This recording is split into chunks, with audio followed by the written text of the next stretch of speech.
Bismillah, alhamdulillah. Bismillahirrahmanirrahim. Alhamdulillahi rabbil alamin. Wa sallallahu ala sayyidina maulana Muhammadin wa ala alihi wa sahbihi ajma'in, amma ba'du. Rabbi yassir wa la tu'assir, Rabbi tamim bil khair. Rabbana syrah lana sudurana wa yassir lana umurana wa umurul muslimin wa hlul 'uqdatam min lisanina yafqahu qawlana. Qala al-mu'allif rahimahullahu ta'ala wa adama nafa'a bi ulumihi wa barakatihi wa nafahatihi wa madatihi wa karamatihi fid darini, amin.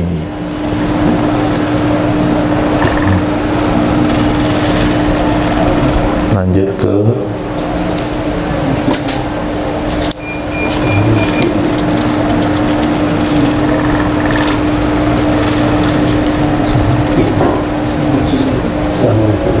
sahul fi'lina. Sahul fi'lil kathir ka ta'ammudihi fi butlanis salati bi fil asahi. Ka'amdi qalilihi. Mana kitabnya ini? Sahwu fi'lil kathir ka amdihi. Lupa berbuat banyak. Sahwul fi'lil kathir, lupa melakukan gerakan yang banyak, itu sama dengan amdihi, sengajanya melakukan perbuatan. Sama dalam hal butlanis salati bihi, dalam hal membatalkan solat dengannya perbuatan atau gerakan yang banyak yang lupa. Menurut pendapat as-sah, alladhi iktasara alaihil jumhur, yang mengiktisar, yang mencukupkan di atasnya pernyataan batal oleh jumhur ulama, karena sesungguhnya gerakan yang banyak yaqta'u nazamaha, itu bisa memutuskan nazamnya solat, urutannya solat, susunannya solat. Di atas kita berbicara tentang gerakan sedikit. Kalau sengaja solat batal, kalau nggak sengaja nggak batal. Tapi kalau gerakan karena lupa dan dia banyak seperti 3 langkah, itu hukumnya sama dengan sengaja melakukan gerakan yang sedikit. Artinya sama-sama membatalkan sholat. Dalam hal ini jumhur hanya satu pendapat. Tapi wathani, pendapat yang kedua, menurut Imam Jalaluddin ada pendapat yang kedua, waqtarahu fit tahqiq, memilih ia Imam Nawawi akannya pendapat kedua dalam kitab tahqiq, annahu, sesungguhnya ka'amdi qalilihi, sesungguhnya gerakan yang banyak karena lupa itu sama dengan amdi qalilihi, sengaja sedikitnya gerakan, maka tidak batal ia salat dengannya. Kalau jumhur memilih pendapat as-sah, salat batal kalau gerakan banyak karena lupa. Muqabil as-sah mengatakan tidak batal. Gerakan banyak karena lupa hukumnya sama dengan gerakan sedikit dengan sengaja. Kalau bergerak sedikit dan sengaja batal salat? Tidak batal. Maju selangkah, maju 2 langkah, bukakan pintu, betulkan mic, ini tidak membatalkan salat. Nah, pendapat yang kedua inilah yang dipilih oleh Imam Nawawi dalam kitab Tahqiq, annahu sesungguhnya ka'amdi qalilihi, sesungguhnya bergerak yang banyak karena lupa itu sama dengan sengaja sedikitnya bergerak, maka tidak batal ia salat dengannya. Titik. Wa jahlut tahrimi kasahwi, ketidaktahuan tentang hukum haram itu sama dengan lupa. Kenapa kita samakan? Ahzan mimma sayati, karena memahami dari pembahasan yang akan datang. Artinya, kalau seseorang bergerak banyak dalam sholat atas dasar dia tidak tahu itu perkara yang dilarang, apa hukum sholatnya? Sah atau batal? Menurut pendapat as-sah di sini batal. Menurut pendapat tsani tidak batal. Wa tabtulu bi qalilil akli, batal ia salat dengan sedikit makan. Batal ia salat dengan sedikit makan. Makan di sini jangan dibayangkan menyuap nasi sedang salat, tapi makan di sini menelan sisa makanan yang ada di mulut. Itu mana makan. Batal ia salat dan sedikit makan li isyarihi, karena memberitahunya sedikit makan, bil i'radi anha, dengan berpaling darinya salat. Qultu, aku katakan, kata Imam Nawawi, illa ayakuna nasian, kecuali bahwa ada ia seorang itu lupa, au jahilan tahrimahu, atau tidak tahu hukum haramnya, wallahu a'lam. Kalau dia baru masuk Islam, kalau dia tidak terlalu mengenal hukum lalu makan sedang solat, kalau sedikit tidak batal solatnya karena dia tidak tahu atau karena lupa. Ketelan makanan, ketika ada makanan nyangkut di gigi kemudian dilepaskan dengan lidah, yang dia ingat adalah hadis Nabi, kalau makanan nyangkut di gigi lepas dengan lidah dikunyah, ditelan. Tapi kalau dilepaskan dengan benda lain, dibuang. Ketika lepas daging ayamnya, ingat ke hadisnya, bukan ingat ke solat.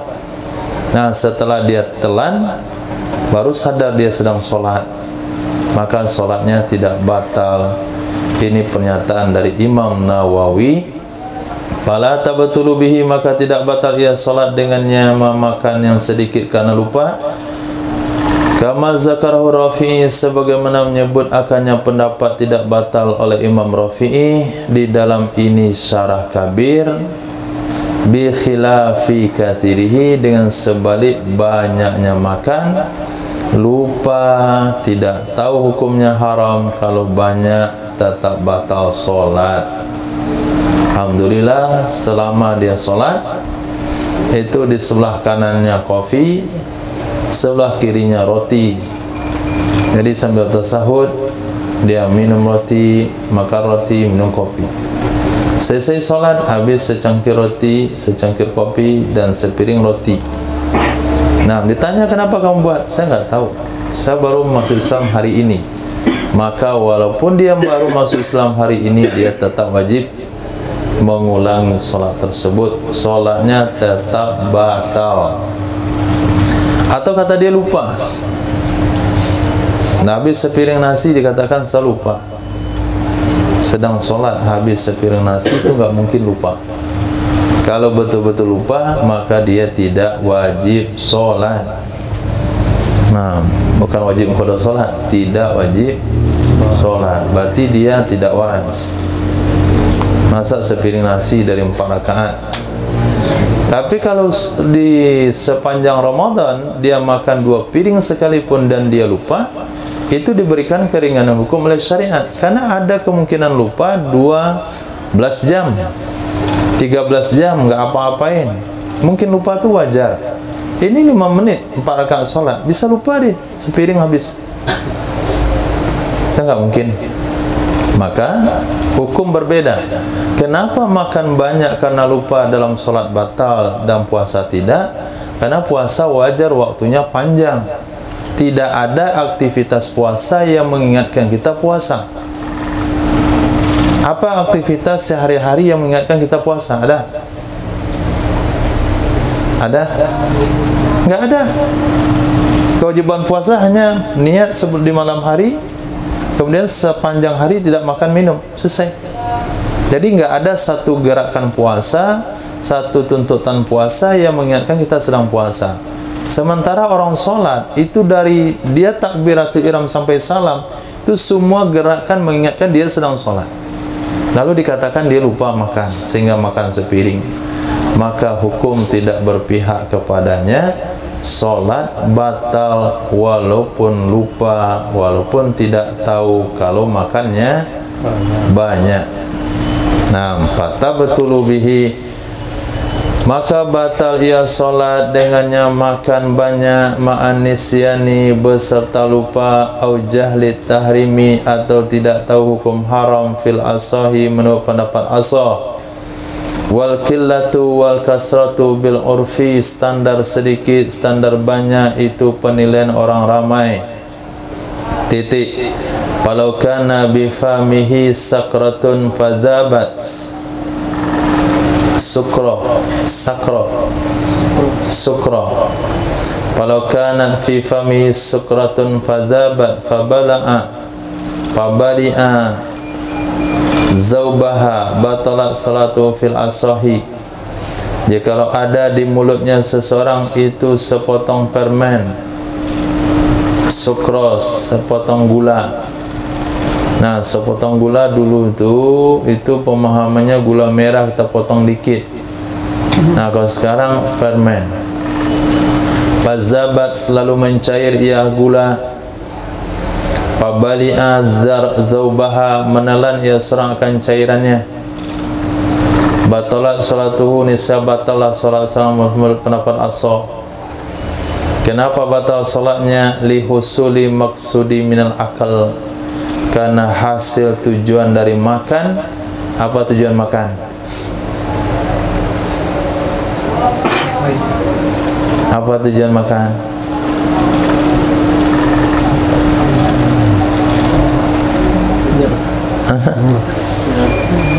Amang kenyang kalau makan permen.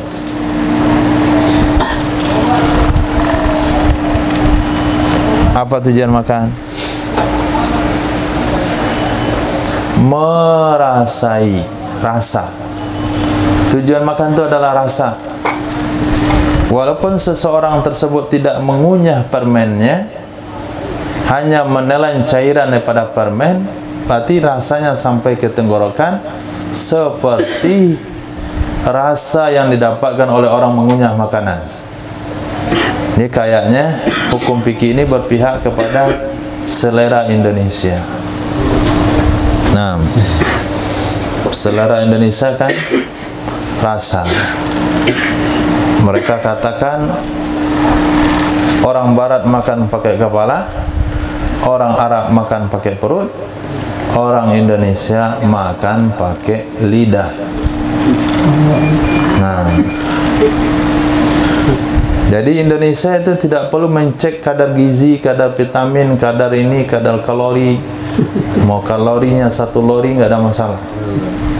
Yang penting enak di lidah, udah. Cicip makannya. Nah, pas. Selesai. Mau itu menyebabkan penyakit, apa masalahnya, naik asam uratnya, nggak ada masalah, yang penting enak di lidah. Nah, kalau Arab tidak, asal kenyang selesai. Nah, roti seluas nampan tuh kasih korma, nggak tahu rasanya, garamnya nggak ada, manisnya nggak ada. Pokoknya kalau makan kenyang, selesai. Pokoknya sekenyang selesai. Nah, Eropa beda lagi, gizi. Nah, jadi ternyata syariah berpihak kepada Indonesia. Apa kata beliau? Lihusulil maqsud minal akal, karena orang yang meminum cairan dari permen itu batal salatnya, karena dia dianggap makan padahal dia tidak mengunyah. Kenapa? Karena hasil tujuan makan dengan menelan permen yaitu mendapatkan rasa dari makanan tersebut. Wasani, Masya Allah, ini enak pendapat kedua nih. Menurut pendapat kedua, la tabtulu, tidak batal ia salat li adamil mudghi, karena tidak ada mengunyah. Nah, kan enggak ada ngunyah dari tadi. Cuman air cairan permennya itu mengalir ke tenggorokan. Oh, ternyata salat saya dulu itu enggak batal dong. Nah, enggak batal ternyata menurut pendapat kedua. Tuh, bayangkan tuh, sebelum membaca kitab sudah sesuai dengan pendapat dhaif. Nah, ini pendapat ini nggak boleh fatwakan, bahaya kalau fatwakan. Orang tarawih ngantuk-ngantuk rata-rata makan permen hek supaya hilang ngantuk. Kata ustadznya, asal nggak bapak kunyah pak, nelen airnya saja nggak batal sholat bapak. Saya jamin tuh ada pendapat kedua dalam Minhaj. Itu kalau sampai masuk belajar Minhaj ini, orang-orang yang ingin merusak Islam dibuat dari satu manhaj sendiri. Nah, itu sebabnya ulama mengatakan makruh hukumnya, bukan makruh ya, dilarang seseorang membaca kitab tambih. Ada kitab fikih namanya tambih, itu larang dibaca karena di sana banyak pendapat dhaif yang dimuat. Nah, kawan saya itu pegangnya tambih, bacaannya hari-hari itu tambih. Saya lihat ibadahnya cuek saja ibadahnya, ternyata bacanya tambih. Gak usah dibeli ya, lihat saja lah judulnya, kitab tambih. Itu banyak pendapat-pendapat dhaif dibuat, termasuk ini kayak nggak salah ada dalam kitab tambih. Nah, nggak batal sholat kalau ngisap permen. Yang penting jangan dihisap, artinya meleleh sendiri aja. Taruh permen bawah lidah, baca, ngalir-ngalir rasa-rasa dikit ke tenggorokan, tidak batal. Wasani la tabtulu. Kenapa nggak batal? Adamil mughi, tidak ada mengunyah. Kan dia nggak ngunyah, orang makan kan ngunyah. Sehingga kita katakan kalau dari tadi dia gerak-gerak mulutnya, ditanya, kenapa antum, apa yang antum makan? Ada dikatakan orang makan permen, kita bisa menyadari dia sedang makan permen. Tapi ketika dia gerakkan mulutnya, baru kita katakan, apa yang kamu makan? Nggak ada. Kenapa mulutmu gerak? Berarti makan standarnya mudghi, mengunyah. Wa ibaratul muharrar kasyarhi sakra tazubu. Redaksi kitab muharrar sama dengan sarah kabir, yaitu permen yang mencair. Watasuwu, dan menelan. Watasuwu ay tanzilu ilal jauf, kemudian mengalir ke tenggorokan. Min ghairi faslin, min ghairi faslin wa adlin anhu, dari tanpa memisahkan dan berpaling darinya kepada menelan. Li'annahu azharu fit tafriq, karena sesungguhnya itu lebih jelas di dalam mentafriq, di dalam membagi, di dalam menguraikan tafriq. Dan dianya redaksi muharrar itu mendekati ibarat Imam Ghazali dengan bahasa imtisasiha. Imtisas tertelannya, terhisapnya. Imtisas terhisapnya, bukan menghisap. Kalau menghisap imsos, ini imtisas terhisapnya. Berarti tidak ada fi'il, dia terjadi dengan alami. Sama dengan kita makan permen lalu tidur. Nah, permennya belum habis, kita ketiduran. Pagi-pagi permen masih ada, masih ada. Nggak pengalaman? Nah, coba nanti malam cek permen yang pagi ada. Permen apa yang tuh makan? Kalau pagi masih ada. Oh, karet, ke karet iya. Permen karet kalau setahun kalau nggak ditelan ada juga permen karet. Nah, saya jangan permen karet. Ya, pagi-pagi nggak ada. Berarti cairannya kemana? Masuk dalam tenggorokan. Ada orang tidur tuh nelan? Tidak, itu namanya imtisas. Nah, model itu kejadiannya Jadi ibarat muharrar sama syarah kabir itu lebih jelas. Sakratun tazubu, permen yang mencair. Wa tasuwu ay tanzilu ilal jauf, mengalir ke tenggorokan. Dari tanpa faslin wa adlin an, dari tanpa memfasal, artinya memisahkan atau Fi'li juga. di sana apa? Fa'lan. Oh, fa'lan. Min ghairi fi'lin, dari tanpa tindakan. Fi'lin itu lebih bagus daripada faslin. Min ghairi fi'lin, yang lebih sahih yang ini.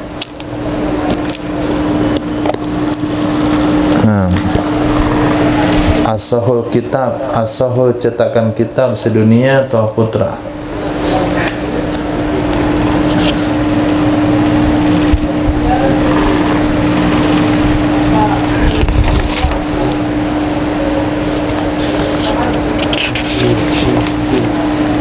Dulu ketika kami belajar pakai kitab cetakan Indonesia, itu guru-guru bilang harus ada cetakan Beirut supaya kita bisa membetulkan mungkin ada yang salah.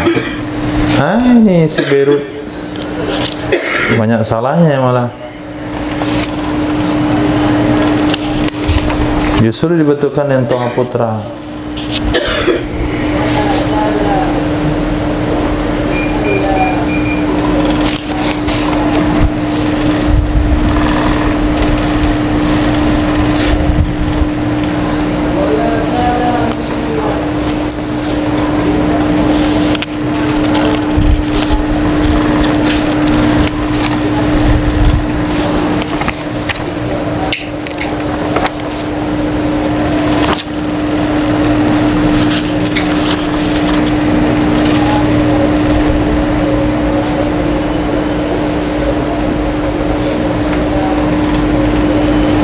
Min ghairi fi'lin,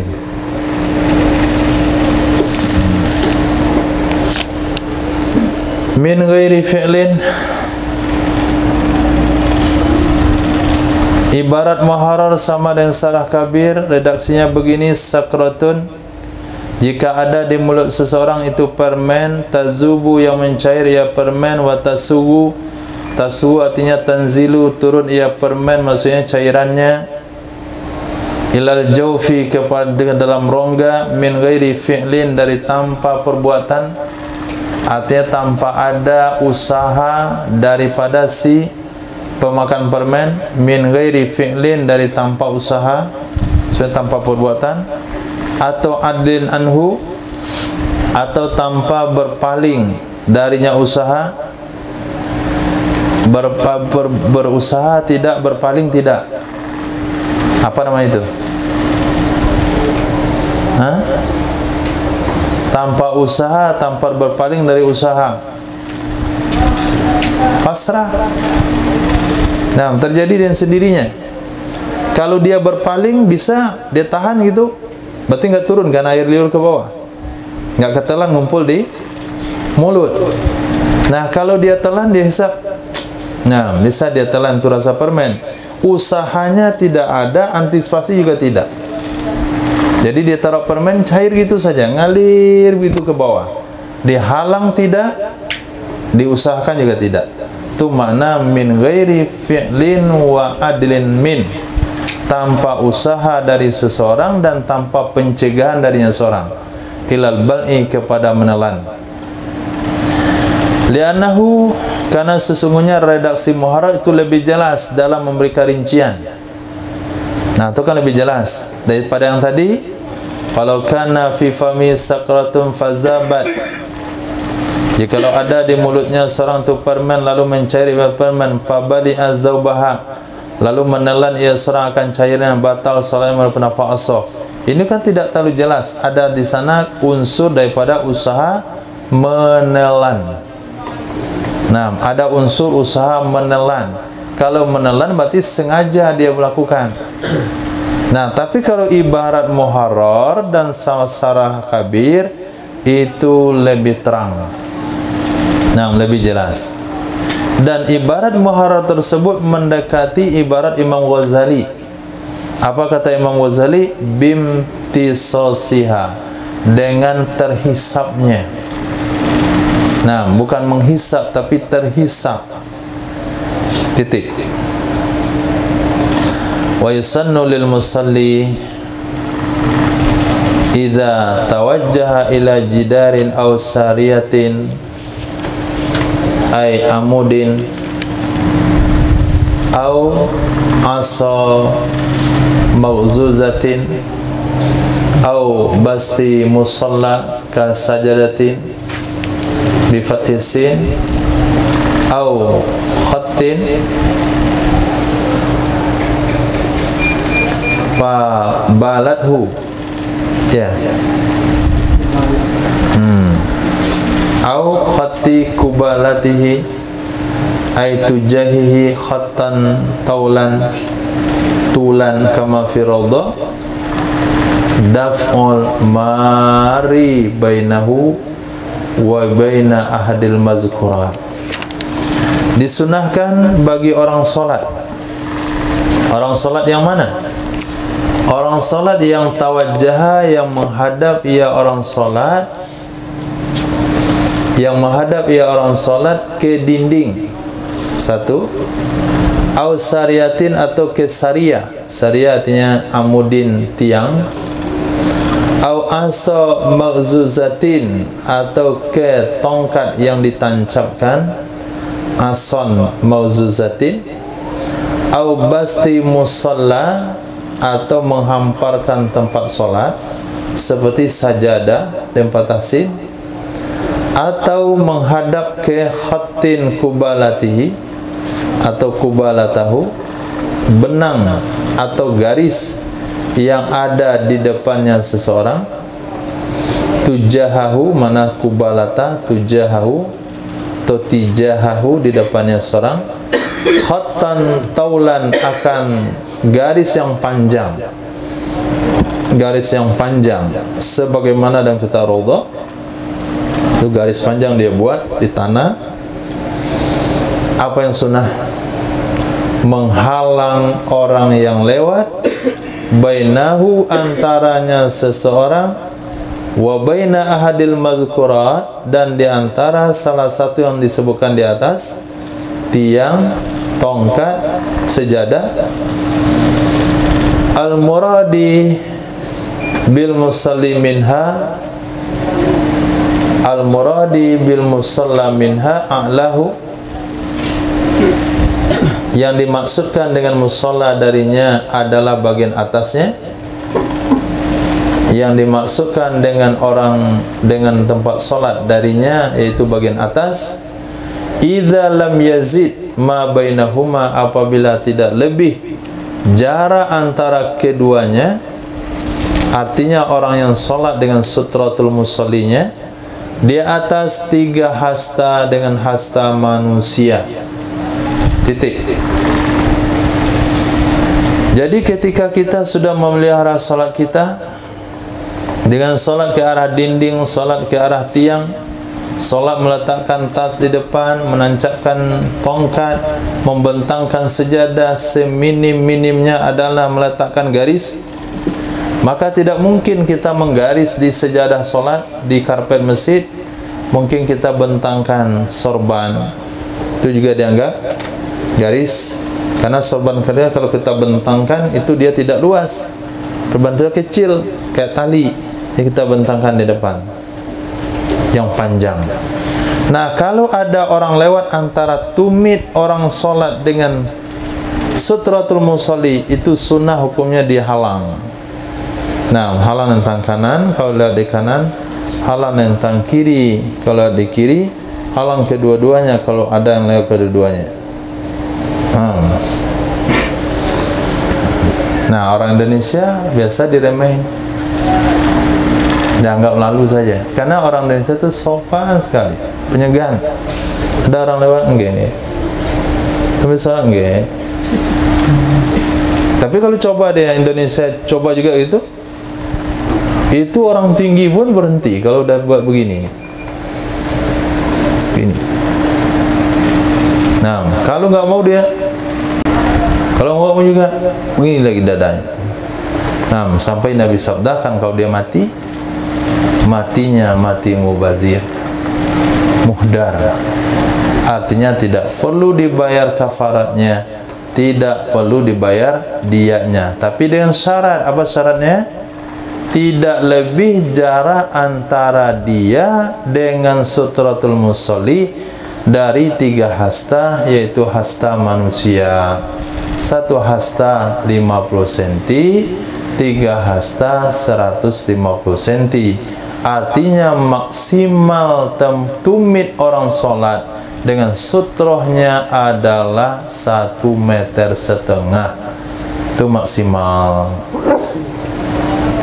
Qala Nabiyuna Muhammad sallallahu alaihi wasallam, idza shalla ahadukum ila syai'in, apabila salat oleh salah seorang kalian, apabila salat oleh salah seorang kalian menghadap kepada sesuatu, yasturuhu, yang menutupi ia sesuatu akannya seseorang, minan nasi, dari manusia, fa arada ahadun ayyataza baina yadayhi, maka menginginkan oleh seseorang bahwa dia melintasi, bahwa dia melewati di depannya orang solat, falyadfahu fil amal ghaib, maka hendaklah menolak ia seseorang akannya orang lewat. Mereka akannya hadis oleh Imam Bukhari dan Imam Muslim. Wa zahirun fis salasatil ula, dianya itu jelas pada 3 pertama. Dianya jelas pada 3 pertama dan disamakan hukum dengannya 3 pertama akan 2 yang sisa. Kenapa bisa disamakan? Listirakil khamsati fi sunnis salati ilaihi, karena istirakil khamsa, samanya 5 hal tersebut pada disunahkan salat kepadanya 5 yang didasari di atasnya akan sunnah menolak. Nah, di sini ada bahasa zahir pada 3 yang pertama. Mana 3 pertama? Nah, jidar sariyatin asan mauzuzatin, itu 3 yang pertama. Disamakan hukum 3 yang pertama dengan disamakan hukum 2 yang sisa 3 pertama. Mana 2? Basti musalla al khatin kubalata, itu maksud 2 yang pertama. Jadi 2 yang sisa disamakan hukum dengan 3 pertama. Yang ada dalilnya yang zahir, ya. Zahir itu pada 3 yang pertama. Nah, zahir itu pada 3 yang pertama. Kenapa 3 yang pertama zahir? Kenapa 3 pertama dianggap zahir? Karena ada kalimat hadis yasturuhu, apabila salat ia seseorang kepada sesuatu, yasturuhu, yang menutup ia satu akannya seseorang, menutupi dirinya, berarti bendanya tinggi, yaitu dinding, tiang, tongkat. Tapi kalau sejadah, apakah menutupi dirinya? Tidak. Tali? Tidak. Maka dikatakan, setelah anda baca hadis tadi, idza shalla ahadukum ila syai', maka zahir, dianya hadis itu zahir, nampak jelas di 3 pertama. Apabila salah seorang kalian salat ke sesuatu yang bisa menutupi dirinya, yang bisa melindungi dirinya dari manusia, yaitu tiang, yaitu dinding, yaitu tongkat, sementara sejadah sama tali atau garis itu tidak bisa menutupi diri orang salat, disamakan hukum dengannya 3 yang pertama, yaitu 2 yang sisa, yakni musola, sejadah sama garis. Kenapa bisa disama-samain begitu? Karena dalam hadis dia tidak masuk kategori menutupi. Jawab, listirakil khamsa, karena sama 5 hal tersebut dalam hal sunnah solat kepadanya. Karena sama 5 hal tersebut dalam hal sunnah solat menghadap kepadanya, yang didasari di atasnya akan sunnah menolak. Tapi kalau dia tidak punya sutratul musolli, solatnya tidak dilindungi, dia solat di tengah-tengah ruangan, tidak ada pelindung solatnya, dia tidak boleh menghalang orang lewat di depannya. Nah, dan orang yang lewat juga hukumnya tidak haram, hanya makruh saja. Tapi kalau ada sutratul musolli lewat, hukumnya haram, menghalang hukumnya boleh. Kalau nggak ada sutratul musolli lewat, hukumnya makruh, menghalang hukumnya tidak boleh. Kemudian ada hadis Nabi yang berbunyi baina yadaih, antara dua tangannya seseorang.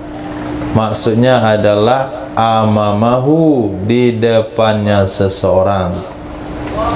Ilal sutratil lati hiya ghayatu imkani sujudihi al-muqaddari bis salasatil azru'. Nah, di depannya seseorang, ila sutratil lati, ke sutro yang dianya sutro merupakan adalah akhir, memungkinkan sujudnya seseorang yang dikadarkan dengan 3 hasta. Nah, kenapa kadar tempat sutro itu dari tumit ke tempat sutro, di mana kita letakkan sutratul musolli, itu jaraknya 3 hasta? Karena itulah kadar maksimal yang seseorang bisa melakukan sujud. Lebih dari itu tidak bisa sujud. Nah, kalau dah lebih daripada jarak 1,5 meter dari tumit, kemudian dia sujud ke depan, lebih pada 1,5 meter, lebih pada 3 hasta, itu sujud yang tidak memungkinkan. Jadi terlalu pendek tidak mungkin, terlalu panjang juga tidak mungkin. Maka kita lihat sejadah-sejadah yang dulu, yang lama-lama, yang ukurannya hanya semeter 10, itu bikin susah kita sholat. Nah, kalau tidak cepat-cepat angkat kepala dari sujud, bisa didudukin orang. Nah, kalau tidak hati-hati angkat kepala dari sujud, bisa masuk dalam sarung orang di depan. Nah, jadi bagaimana maksimalnya? 1 meter, 1,5 meter. Nah, sejadah hari ini sudah alhamdulillah 1,20 meter. Tapi itu tetap saja terjadi kecelakaan.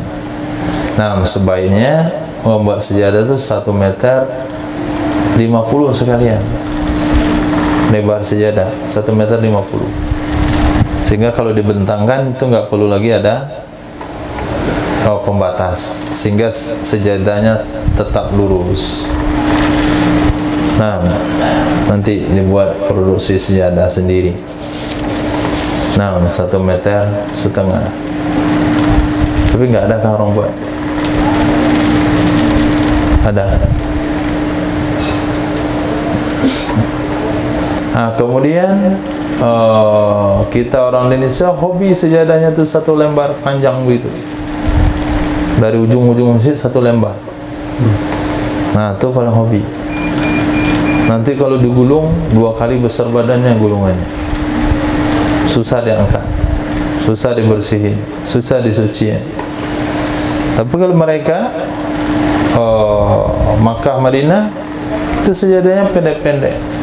Kloter 1 gulung, ganti yang lain. Kloter 1 gulung, ganti yang lain. Nggak ada panjang-panjang begituan. Nah, mudah dalam menjaga kebersihan dan kesuciannya. Nah, itu kan dasar hukumnya.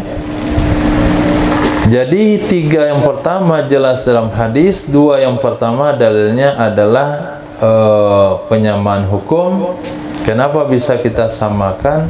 karena ada sunnah solat menghadap ke tali, ke garis, ada sunnah solat menghadap ke sejadah.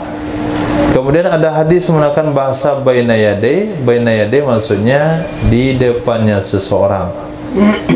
Nah, ila sutratil lati, ke sutra yang dia merupakan adalah akhir mungkin sujud yang dikadarkan dengan 3 hasta. Titik. Wasahihu tahrimul mururi hina idzin, pendapat yang kuat haram melintas ketika itu. Ketika apa? Inda sannid daf'i, ketika sunnah menolak. Kapan sunnah menolak?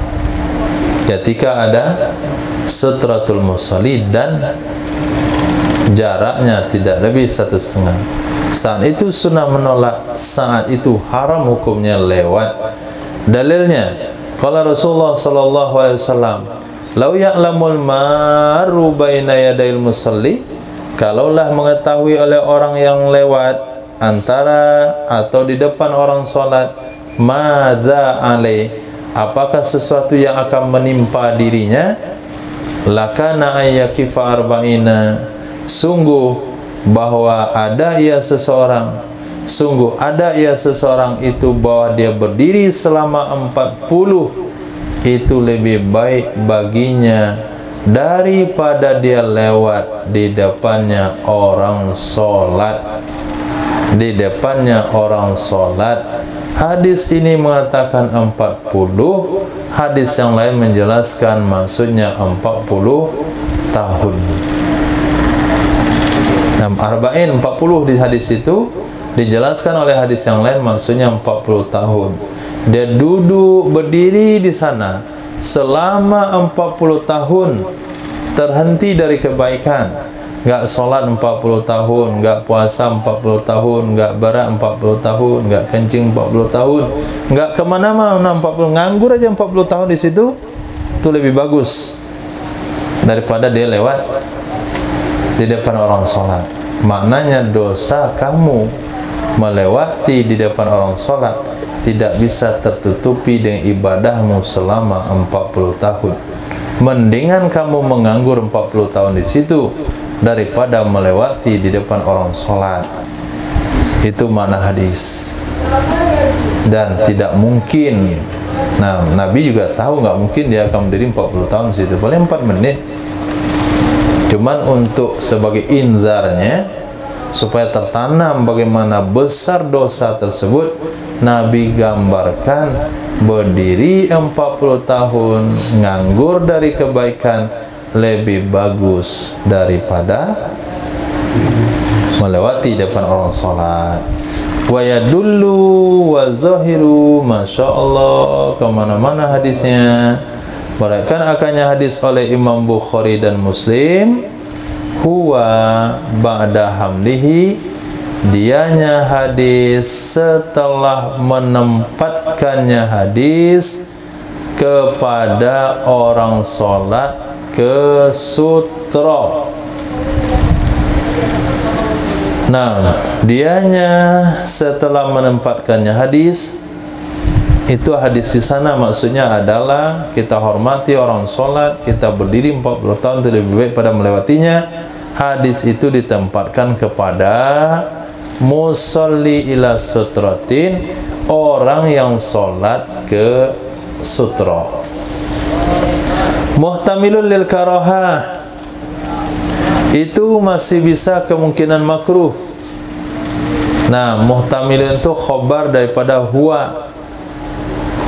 Nah, muhtamilun itu khobar pada huwa, dianya hadis setelah kita tempatkan mafhumnya kepada orang sholat yang hadap ke sutra, itu masih ada kemungkinan untuk hukum makruh.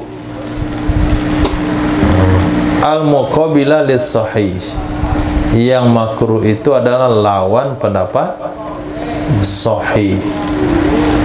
Nah, pendapat saya apa hukumnya? Apa hukum lewat depan orang sholat? Haram. Muqabil sahih? Makruh. Muqabil sahih makruh. Kenapa bisa lahir hukum makruh? Karena hadis itu masih ihtimal. Nah, kan tidak ada secara sharih dalam hadis itu haram lewat. Cuman kamu berdiri 40 tahun lebih baik pada melewatinya. Nah, wa zahirun fit tahrim. Hukum zahir itu pada haram. Zahirun fit tahrim. Zahir hadis itu menunjukkan haram.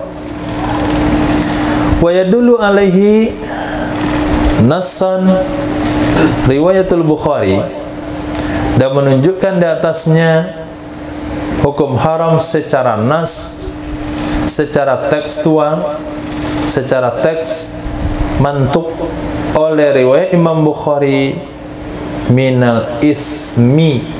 Ada kalimat minal ismi setelah kalimat alaihi. Jadi bacanya begini, lau, mana hadis tadi, lau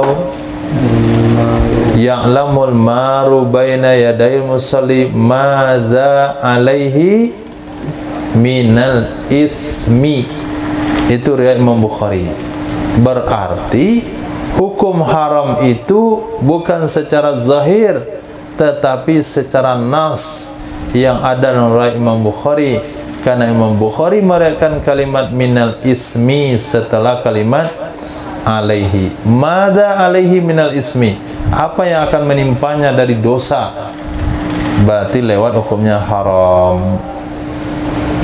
Tapi karena riwayat yang lain tidak ada kalimat minal ismi, mada alaihi, apa yang akan menimpanya, maka hadis itu bisa dipahamkan kepada hukum haram, bisa bermakna kepada hukum makruh. Tapi setelah ada riwayat Imam Bukhari tersebut, hadis yang tadi am sudah menjadi khas dengan ada kalimat minal ismi. Oke, maka kuatlah pendapat yang mengatakan lewat di depan orang salat hukumnya haram. Walau salat min ghairi sutratin, jikalau salat ia seorang tanpa sutra, enggak pakai sutra dia salat, di mana dia berdiri langsung salat, au taba'ada anha, atau dia jauh dari sutra. Nah, jauh dari sutra, apa maksud jauh dari sutra? Seperti mihrab-mihrab masjid mewah, itu antara tempat sejadah imam dengan dinding mihrab itu jauh ke depan. Nah, masih bisa tempat tidur satu orang di depan, masih bisa duduk untuk tempat musyawarah. Nah, kalau seperti itu masjid kamu, masjid kita buatkan sutrahnya di depan. Nah, pergi ke mana situ? Nah, tempat perfilman mana? Cengkeh. Itu di situ kan ada orang jual rotan untuk meletakkan depan orang sholat. Nah, beli di sana, letakkan depan orang sholat. Itu sutratul musallinya. Kalau enggak, cari papan-papan bekas, kemudian paku-paku, kemudian kasih cat hijau. Nah, seperti yang dilakukan oleh Umar. Nah, ada 2 tahun tuh sutranya dipakai. Nah, atau enggak ada juga ambil kursi, enggak ada juga ambil mic, ambil tripod, ambil tas, ambil apa saja yang diambil. Minimal kawan suruh duduk situ. Nah, kalau mau sholat, sebentar ya, sini, sekarang kamu menjadikan sutra. Kasih tahu dulu. Nah, kadangkala ada orang sholat di belakang kita, kita malah maju ke depan, malah bergeser ke kiri, malah bergeser ke kanan. Ini jaga adab nih, enggak enak belakangnya orang sholat, maju di ke depan. Justru dengan duduknya kamu di sana lebih baik bagi sholatnya daripada geser kiri kanan, karena kita sudah jadi sutratul musallinya. Nih, kalau lihat kawan nih sholat di tengah masjid sendirian, tidak ada benda untuk kita jadikan sutra, kita duduk depan dia. Nah, itu kadangkala kita menganggap itu kurang ajar, sebetulnya di situ letaknya sunnah. Kadang kita katakan anggap itu sudah adab yang tinggi, orang sholat depan kita, kita pindah tempat, justru itu melanggar sunnah. Jadi adab itu berdasarkan hadis, sunnah, bukan perasaan. Naam.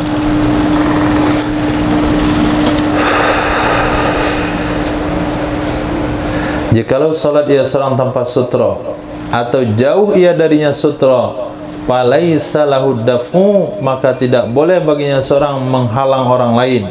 Kenapa tidak boleh? Litaksirihi, karena cerobohnya seseorang. Wala yahrumul mururu baina yadih, tidak haram juga lewat di depannya orang salat.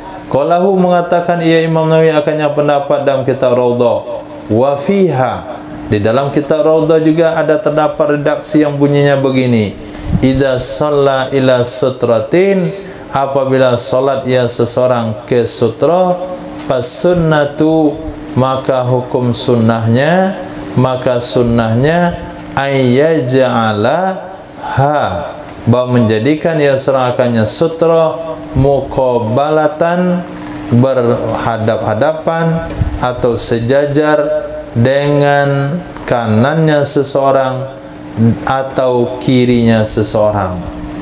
Wala yasmudu laha, wala yasmudu laha, dan doma mim mudu, ai apa ti mudu? La yaj'alha tilqa wajhi, tidak menjadikan ia serakannya sutra di depan mukanya. Nah, jadi sutra itu bukan letakkan di depan, tapi di kiri atau di kanan. Nah, sekarang kita mau sholat, kita letakkan sutra. Nah, katakanlah lah ini,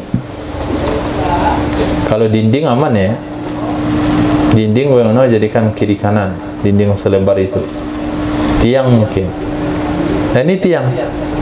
Kita sholat lurus sejajar tiang. Ini tidak sunnah. Tapi kita akan geser ke kanan tiang. Jadi sekiranya nih tengah badan itu sejajar dengan bibir tiang. Jadi tiang itu ada sebelah kanan kita. Atau kita geser ke sebelah kiri tiang, berarti tiangnya ada di kanan. Jangan pas diletakkan di pas muka. Nah, itu maknanya yasmudu, yaj'aluha tilqa wajhi wa hiya kama taqaddam, dan dianya sutra sebagaimana telah terdahulu, fi istiqbalil kiblah, di depan kiblat, di arah kiblat. Sulusa zira, itu 3 hasta.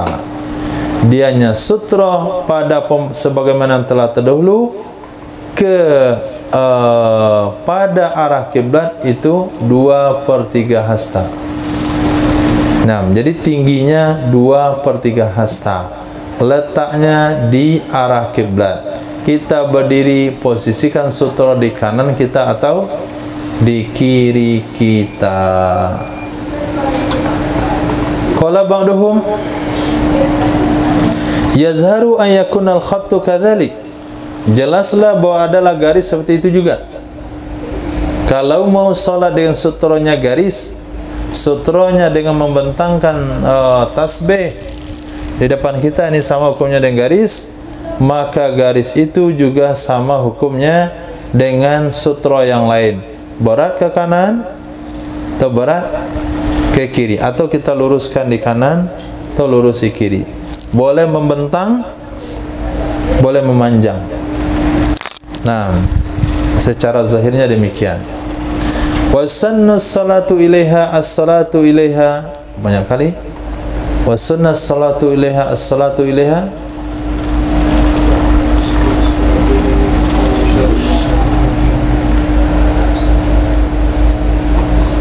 Apa? Wasunna salatu ilaiha wal-musyar ilaihi fi kalam muslim. Naam. Al-musyara ilaihi fi kalam al-musannaf dalilhu ittiba. Wa sunnah salatu ilaiha, disunahkan salat kepadanya sutra. Musyara ilaihi, yang diisyarat kepadanya di dalam kalam musannaf dalilnya adalah ittiba.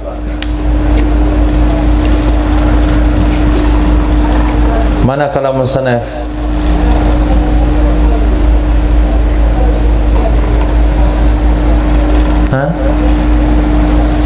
Kalam musannaf maksudnya Imam Nawawi atau Rafi'i. Yang berkomentar adalah Imam Jalaluddin As-Suyuti. Yang dikomentari adalah kalam musannaf yang ada di matan. Mana kalimatnya?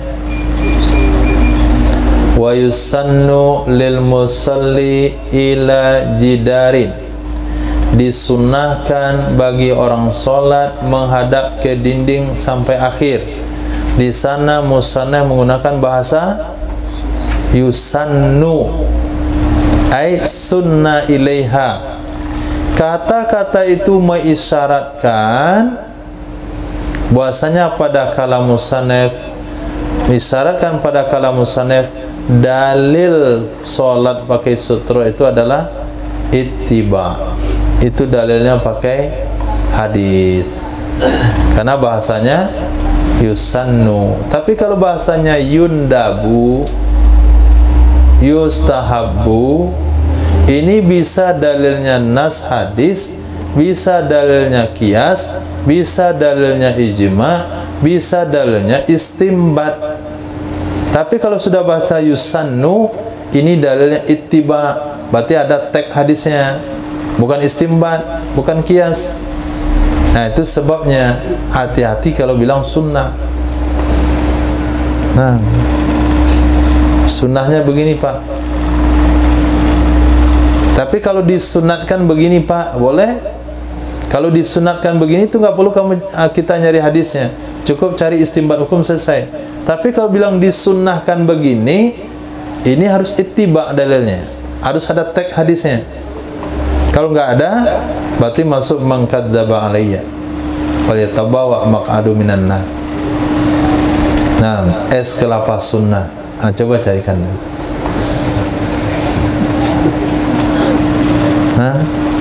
Tokoh sunnah.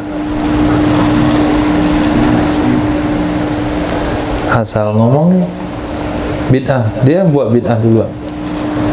Cendol sunnah. Nah, itu secara pemahaman daripada ulama fikih. Apa kata beliau? Coba lihat baik-baik.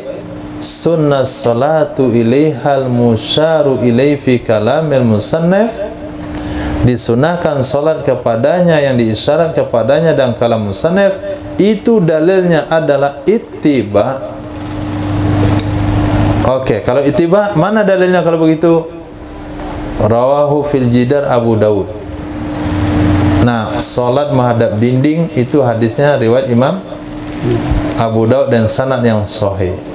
Kemudian menghadap ke ustuwana, yaitu tiang sariatin, dan anaza, tongkat tadi, ason mauruza, artinya tiang dan hirbah tongkat, itu merekkan akannya oleh Imam Bukhari dan Muslim.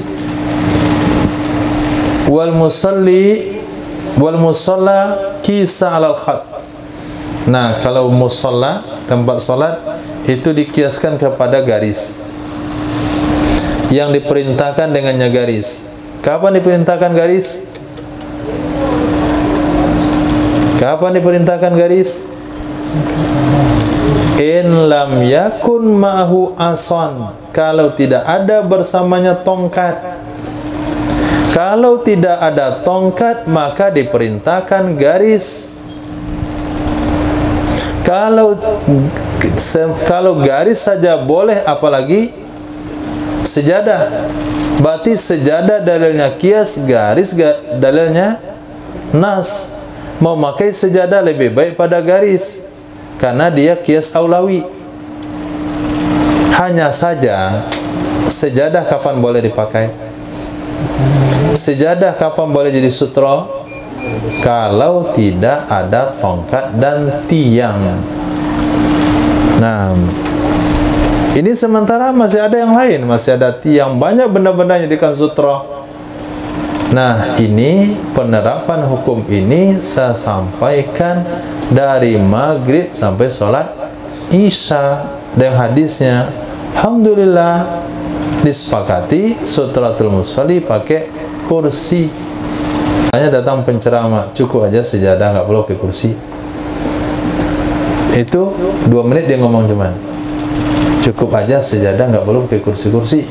Hanya kursi yang sudah saya tetapkan dengan setengah jam lebih itu, hampir 1 jam, hilang dengan penceramah 2 menit. Nah, akhirnya saya minggat dari masjid tersebut. Minggatnya lama, udah setahun apa tuh baru minggat. Nah, kenapa? Kenapa kita sampaikan dengan hadis? Udah susah orang memahaminya. Mau orang terima setelah penjelasan sekian panjang, bisa hilang dengan 2 menit bicara seorang ustadz. Sejadah cukup nih, nggak perlu kursi-kursi lagi. Ini sejadah ada sutra ini. Akhirnya dipindahin kursi gara-gara si ustadz itu. Saya nggak tahu siapa orangnya. Yang penting jadwal dia ada di masjid yang sama. Nah, coba lihat kitab fikih. Berarti dia kan nggak belajar berarti. Nah, lihat bahasa kitab fikih. Apa kitab fikih? Ma'mur bih in lam yakun ma'ahu hasan. Diperintahkan pakai sejadah sama garis kalau tidak ada bersamanya tongkat. Sebagaimana dalam hadis Imam Abu Dawud, Imam Ibnu Majah, menganggap sahih akannya hadis oleh Imam Ibnu Hibban dan selainnya Ibnu Hibban, fihi ma pada keduanya garis dan musola inda andamis sakhis, ketika tidak ada yang dijadikan ketika tidak ada sosok, ketika tidak ada fisik yang berdiri. Sakhis itu onggokan mananya. Nah, sebagaimana kita Rodana Asarodo, selagi nggak ada benda yang berdiri, baru boleh benda tidur. Nah, kalau ada benda yang masih duduk, masih berdiri, masih ada nongol di permukaan tanah, itu tidak boleh memakai benda datar. Itu hukumnya dalam hadis. Titik. Ya Allah,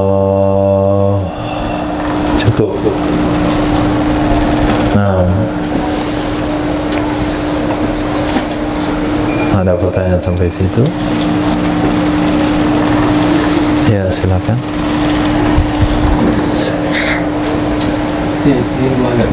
Ya.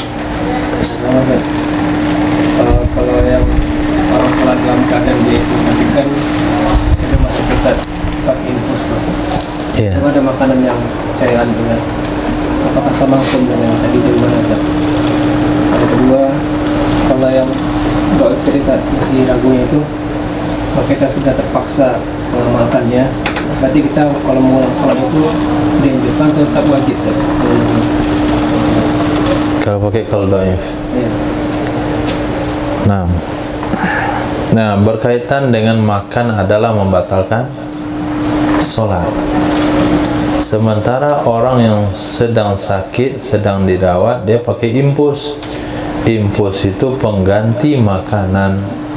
Apakah ketika sholat infus harus dicabut atau tetap dipakai? Kalau dipakai, apakah dianggap makan sedang sholat? Nah, kembali lagi kepada soal makan. Mahwal makan. Hah? Rasa. Nah, jadi dipandang menurut dua sudut perbandingan hukum tadi, itu satu pun infus nggak masuk. Kembali kita pembahasan seseorang yang masukkan permen dalam mulutnya, lalu mencair dan ketelan dengan sendirinya, tanpa diusahakan dan tanpa dihalang. Menurut pendapat yang kuat, apa hukumnya? Batal. Kenapa batal? Dia mendapatkan rasa tenggorokan. Ada di infus? Tidak. Oke. Yang kedua, tidak batal sholatnya. Kenapa tidak batal sholatnya? Karena dia tidak punya. Ada di infus. Jadi kedua ilal yang ada di pendapat yang kuat tadi itu tidak batal. Tidak ada kedua-duanya pada impuls. Rasanya nggak ada, menggerakkan mulut juga nggak ada. Cuman fungsinya sama. Makan berfungsi menambah energi, impuls juga sama. Khair, berarti makai impuls sedang sholat tidak membatalkan sholat. Kenapa? Tidak ada rasa, tidak ada menggerakkan mulut. Jangankan impuls, ketelan yang tadi saja masih ada kaul mengatakan tidak batal, apalagi impuls. Bisakah kita samakan yang puasa? Nah, dalam bab puasa lain lagi. Apakah orang pakai impuls di siang hari Ramadan puasanya batal atau tidak? Yang jelas kalau hanya injeksi, suntik, vaksin itu tidak batal. Kenapa tidak batal? Karena dia masuk bukan ke rongga terbuka. Karena masuk ke rongga terbuka yang batal. Kalau enggak terbuka enggak batal. Sehingga dikatakan kalau seorang memakai celak di siang hari Ramadan karena sakit mata, maka tidak batal puasanya walaupun terasa rasa celak di tenggorokan. Kenapa? Karena dia masuk ke sini, ini enggak rongga terbuka. Rongga ini tertutup dengan ada bijinya di dalam. Rongga terbuka mana? Telinga, hidung, tenggorokan. Rongga terbuka tenggorokan, bukan mulut. Mulut itu bukan rongga terbuka. Bukan rongga terbuka yang dimasukkan dalam hukum puasa. Sehingga memasukkan sesuatu dalam mulut tidak batal puasa. Nah, sama orang mencicipi makanan. Nah, diletakkan di lidah, diludahin, kemudian dikumur-kumur. Nggak batal puasa, hukumnya makruh. Karena dia belum masuk ke rongga. Rongga maksudnya tenggorokan. Kemudian kubul dan dubur. Nah, sementara impuls itu, injeksi, suntik itu tidak masuk ke rongga terbuka, jadi nggak batal. Tapi berkaitan dengan impuls juga tidak masuk ke rongga terbuka, tapi dia memiliki fungsi seperti makanan. Nah, karena dia memiliki fungsi sebagai makanan, jadi kalau orang tidak makan nggak ada masalah. Berbulan-bulan dia nggak makan nggak ada masalah. Kalau dia ada pemasukan makanan lewat impuls. Karena impuls menempati posisi daripada makanan di segi maksud. Nah, di segi maksud dalam bab puasa ya, bukan masuk dalam bab makan, dalam bab sholat, tapi masuk dalam bab puasa, maka impuls untuk makanan membatalkan puasa. Beda dalam bab sholat. Dalam bab sholat batal, dalam bab sholat nggak batal, dalam bab puasa batal. Yang kedua, kalau kita mengamalkan qaul dhaif atau ibadah kita masih mukhtalaf sah atau tidaknya, maka mengulangnya hukumnya sunnah, tidak wajib.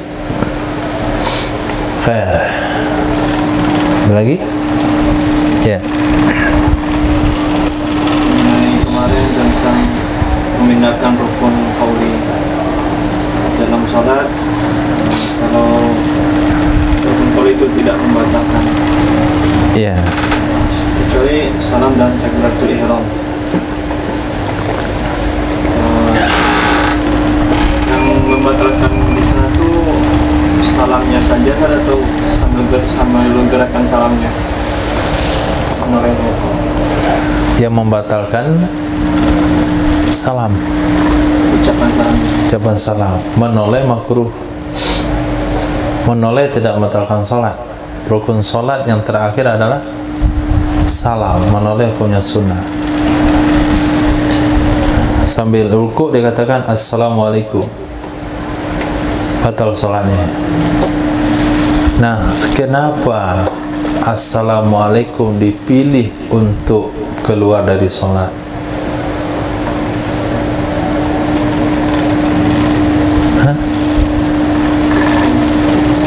Karena ada khitab kepada makhluk.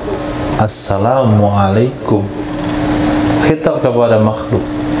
Ketika seorang khitab kepada makhluk, maka batallah sholatnya. ketika khitab itu dilakukan di penghujung sudah selesai, itu maknanya keluar dengan baik-baik. Nah, itu dari mana? Assalamualaikum. Sehingga kalau dia ucapkan di pertengahan solat, bukan hanya karena salamnya, tapi karena khitab kepada ghairillahi wa rasulih. Nah, sementara kalau takbiratul ihram itu kalau ada niatnya, bukan yang takbirnya, tapi dengan niatnya. Ketika dia niat ibadah dalam ibadah, maka ibadah yang sedang berlangsung dihentikan dan dia keluar dari ibadah tersebut. Dua rukun qauli kalau dipindahkan bikin solat batal. Bismillahirrahmanirrahim. Qala al-mu'allif rahimahullah